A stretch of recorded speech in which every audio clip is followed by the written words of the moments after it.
I took this one picture and never took a picture again. Deciding to accept your natural hair is not for the weak. I'm not going to call it that we're becoming natural because our hair is already natural and that's the way that it comes out of our scalp. But when we finally take that step to say, okay, I'm going to go ahead and embrace it and I'm going to wear my hair naturally, it's a whole different thing that comes with it that we didn't even think about. We didn't think about the fact that we have now embarked on an entirely new lifestyle. There's new routines, new products, just new ways to wear it to even go about your daily day. And it becomes a little bit more than what we thought. When I decided that I was going to embrace my natural hair, it was not because I just woke up one day and wanted to do it. I was kind of pressed into do it. I'm not going to say forced because I could have chose a different way, but I decided to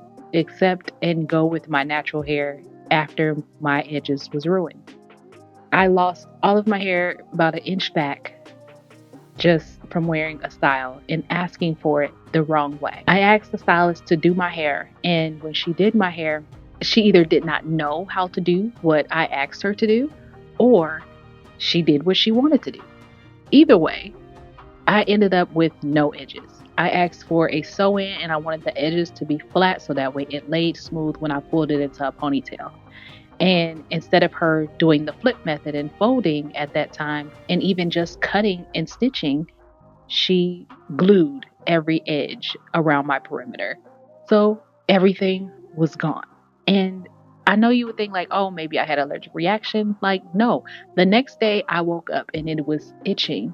But I was one of the girls that wore quick weaves and I wore just a track or two glued directly to my scalp back then. So I don't understand what happened other than the fact that one, it was either cross contamination with that bottle, or two, that one was old that she used. So I shouldn't have had that reaction, but I did. So everything that the glue touched came out.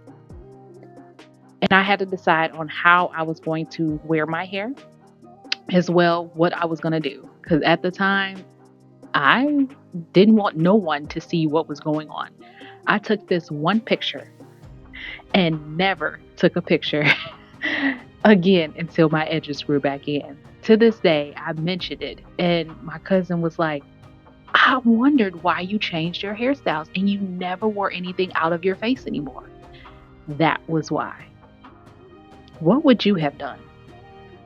What would have been your way of either one, would you have accepted it? Would you have changed your style? Would you have cut your hair off and started over too?